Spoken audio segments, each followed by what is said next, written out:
Non-human intelligence exists. Non-human intelligence has been interacting with humanity. This interaction is not new. Non-human intelligence exists. Non-human intelligence has been interacting with humanity. This interaction is not new, and it's been ongoing, and there are unelected people in the government that are aware of that. Today's hearing featured a big new bombshell. Whistleblowers alleging there's a secret Pentagon program called Immaculate Constellation containing files of evidence showing UFOs are real, and it's been withheld from Congress. Excessive secrecy has led to grave misdeeds against loyal civil servants, military personnel, and the public, all to hide the fact that we are not alone in the cosmos. Are you ever worried about little green men invading your backyard? Well, Congress apparently is, and it's holding hearings on what the government knows about UFOs. There are certain individuals who didn't want this hearing to happen. It's a sensitive topic in the military and on Capitol Hill, but now lawmakers are working to pull back the curtain on UFOs and how much the government knows about them. This is the second congressional hearing looking at unidentified anomalous phenomena, or UAPs as they're known at the Pentagon, and lawmakers came out swinging, accusing the government of a vast conspiracy to cover up the truth about our interstellar neighbors. Has there been any, to your knowledge, any communication with a non-human life form? So the term communication is a bit of a trick word because there's verbal communication like we're having now. The problem is you also have nonverbal communication. And so I would say definitively yes, but from a nonverbal meaning, when a Russian reconnaissance aircraft comes into U.S. airspace, we scramble two F-22s, and we are certainly communicating intent and capability. I think the same goes with this. We have these things that are being observed over controlled U.S. airspace, and they're not really doing a good job hiding themselves. They're making it pretty obvious they have the ability to even interfere with our nuclear equities and our nuclear readiness. There's thousands and thousands of these photos and videos that exist and have existed for decades, and the government has been, frankly, covering it up. Another witness, retired Admiral Tim Gallaudet, says he's seen evidence of encounters with UFOs. The Pentagon denies it and also says the alleged UFO programs don't exist, but Gallaudet and others are still insisting the truth is out there. We should not turn a blind eye, but instead boldly face this new reality and learn from it. And the truth seekers may have an ally in President-elect Trump, who recently said there's no reason not to believe that life exists beyond our planet. Mr. Elizondo, in regards to these aircraft being piloted by whatever they might be, non-human biologics, would you agree that it's likely that they are being piloted by some mind-body connection? Ma'am, I think it is safe to presume here that they are being intelligently controlled because some cases seem to anticipate our maneuvers, and in other cases they seem to, I came across an email where the word stalked was used in a very secure email between Navy officers discussing their ships being pursued by a UAP. In our previous panel, we had Grush, and he had testified to say that some of these were interdimensional beings. Can you speak on that at all? Ma'am, I'm not qualified, certainly as a scientist or otherwise, to speculate points of origin. I looked at everything from a scientific perspective. So if you look at, for example, instantaneous acceleration, which was one of the observables of the program that I belong to, ATIP, the human body can withstand about 9 G-forces for a short period of time before you suffer negative biological consequences. Blackouts and ultimately redouts and even death.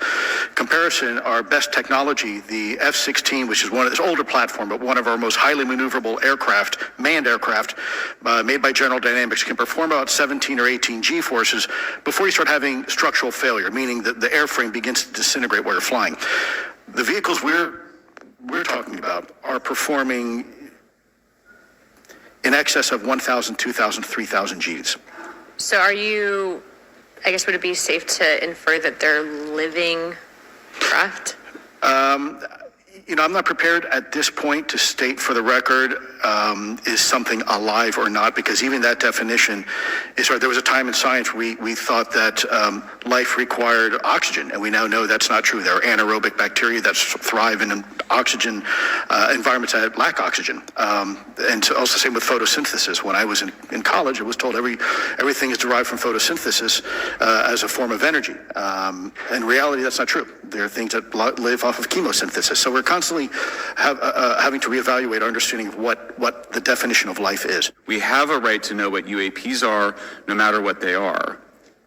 However, we now have existing and former U.S. government officials who have told Congress that AARO and the Pentagon have broken the law by not revealing a significant body of information about UAPs, including military intelligence databases that have evidence of their existence as physical craft. One of those individuals is a current or former U.S. government official acting as a UAP whistleblower. This person has written a report. This is the report that says the executive branch has been managing UAP, NHI issues without congressional knowledge, oversight, or authorization for some time, quite possibly decades. Furthermore, these individuals have revealed the name of an active and highly secretive DoD unacknowledged special access program, or USAP. The source of that document told me, that the USAP is a strategic intelligence program that is part of the U.S. military family of long-standing, highly sensitive programs dealing with various aspects of the UAP problem. The new UAP whistleblower claims that the U.S. military and IC database includes videos and images taken using infrared, forward-looking infrared, full-motion video, and still photography. The report that was just shared with Congress says Immaculate Constellation serves as a central or parent USAP that consolidates observations of UAPs by both tasked and untasked collection platforms. Immaculate Constellation includes high-quality imagery intelligence and measurement and signature intelligence of UAPs, the whistleblower's report adds. The sources of this intelligence are a blend of directed and incidental collection capabilities, positioned in low Earth orbit, the upper atmosphere, as well as military and civilian aviation altitudes and maritime environments. The report to Congress details in detail various UAPs, including spheres, orbs, disks, saucers, ovals, triangles, boomerang, arrowhead, and irregular organic. The report describes various incidents found in the human intelligence databases. One involved orbs surrounding and forcing an F-22 out of its patrol area. In another incident, the crew of a Navy aircraft carrier watched a small orange-red sphere rapidly descend from a high altitude of 100 to 200 yards directly above the flight deck of the CVN, or aircraft carrier. And since my reporting on this Immaculate Constellation last month, another source came forward who told me that they saw a roughly 13-minute long, high-definition, full-color video of a white orb UAP coming out of the ocean approximately 20 miles off the coast of Kuwait. It was filmed from a helicopter. Then halfway through the video, the person said the orb is joined by another orb that briefly comes into the frame from the left before rapidly moving again out of the frame. The person discovered the video on SIPR, the Secure Internet Protocol Router Network, which the DoD uses to transmit classified information.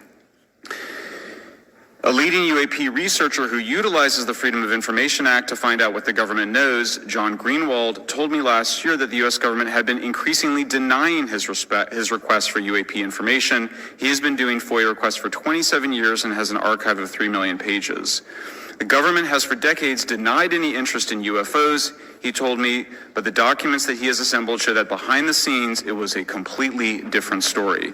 Contrary to the hopes of many advocates of transparency, the government has been restricting more information since the leak of 3 UAP videos in 2017.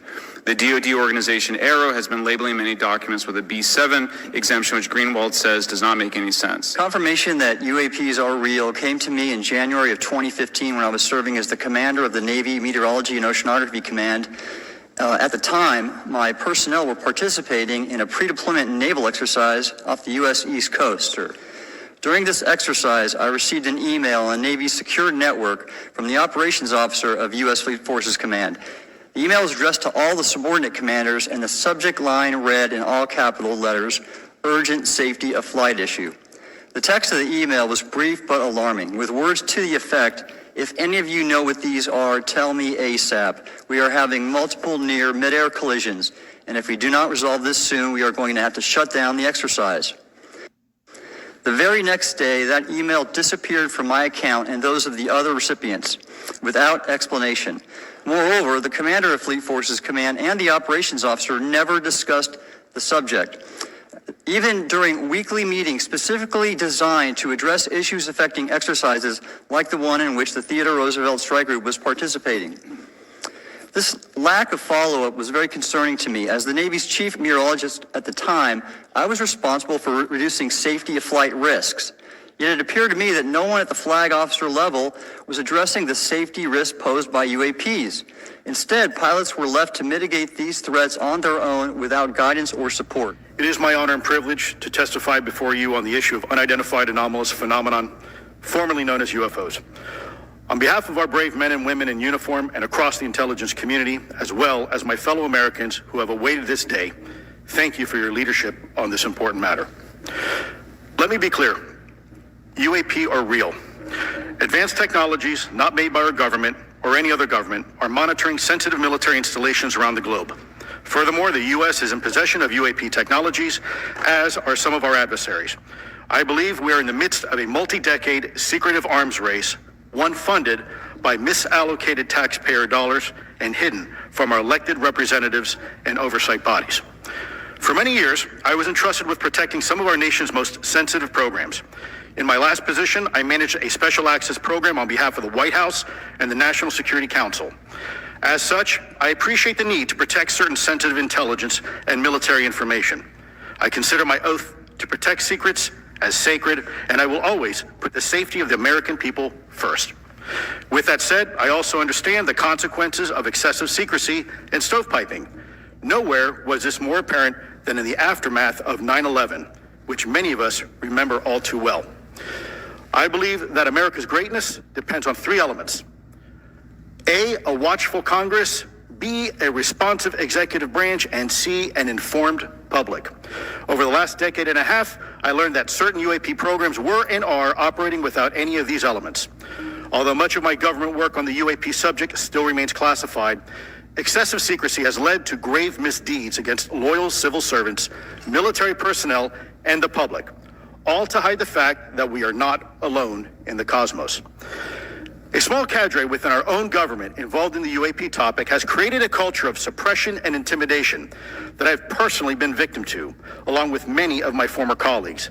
This includes unwarranted criminal investigations, harassment, and efforts to destroy one's credibility.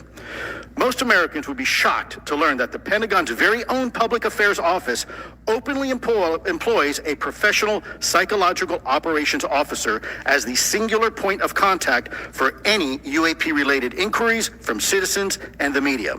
This is unacceptable. Many of my former colleagues and I have provided classified testimony to both the Department of Defense and the Intelligence Community Inspector General, and many of us have subsequently been targeted by this cabal with threats to our careers, our security clearances, and even our lives. This is not hyperbole, but a genuine fact, and this is wrong. We can restore our faith in our government institutions. Together, we can usher in a new era of accountable government and scientific discovery. I believe that we as Americans can handle the truth, and I also believe the world deserves the truth. Thank you, esteemed members of Congress, for your time today. It is profoundly appreciated by many. The moral to be drawn from this dangerous nightmare situation is a simple one. Don't let it happen. It depends on you.